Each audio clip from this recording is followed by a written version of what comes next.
Hello, my name is Daniel Henry, and right now I'm going to show you how to set up and administrate Grindstone Team. If you haven't already watched our video on how to supervise team members in Grindstone, I suggest you look at that before watching this. First, I'd like to thank you for selecting Grindstone Team for your organization. We really appreciate your business and look forward to continuously improving your experience with Grindstone. Epiforge has two Grindstone Team offerings, Cloud and Server. Grindstone Team Cloud is hosted within Microsoft Azure and administered by Epiforge technicians. Grindstone Team Server is a server-based application that can be installed on your own hardware, keeping your data completely under your control. Which option is best for you depends on the size of your business, whether you have any contractual or regulatory obligations to house your own data, or if you have a preference to either maintain complete control or leave all the busy work to us. If you'd like some help in making a decision, we're always available to consult you. Just send an email to sales@epiforge.com. Either way, the process begins by going to epiforge.com. Once you have your Grindstone Team Cloud subscription or your Grindstone Team server installed, you'll be the first user to connect to it with Grindstone. Once you're online, you can start to set things up. Let's start by talking about permissions. Click the Grindstone menu, select Grindstone Team, and then select Team Security. I'm not going to go over these one by one since they're self-explanatory if you've watched our supervisors video. We suggest you carefully consider how your team is going to cooperate and coordinate, and then use the settings that will best work for you. By default, all team members have all permissions possible, but they still can only see time slices and assignments associated with them or someone they supervise. Administrators, such as yourself, can always see and do everything. For others in your organization to get on board, you're going to have to create them in Grindstone. Just click on the People view, click the Quick Entry button, and type in their names. Once they've been created, you're going to have to supply Grindstone Team with their starting credentials. To do that, right-click on one of them and select Edit Security Settings.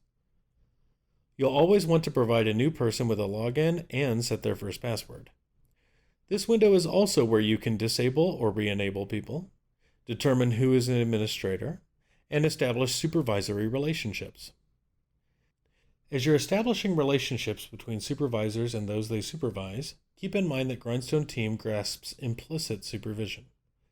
For example, if Sally supervises Bob and Bob supervises Linda, then Sally implicitly supervises Linda.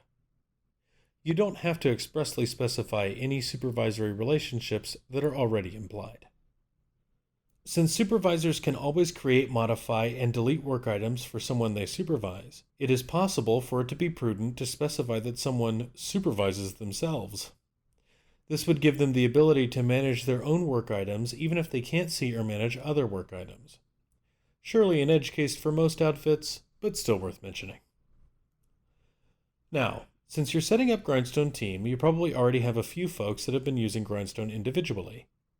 Starting with Grindstone 4, there's a handy tool for administrators to bring data from an individually created database into the team when a person that has been tracking time alone is hopping onto Grindstone Team.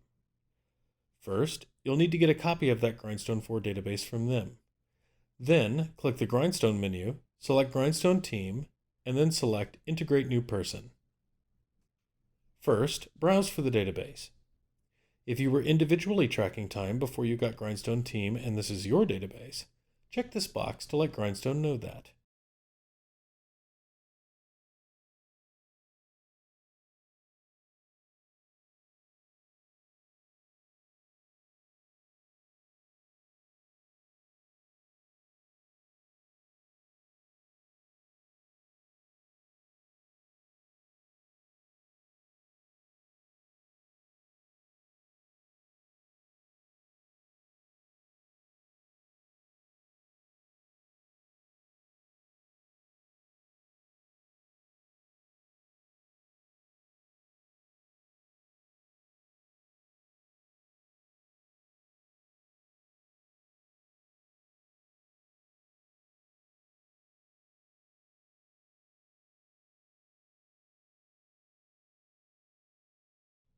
If it's someone else's database, type their name in this box.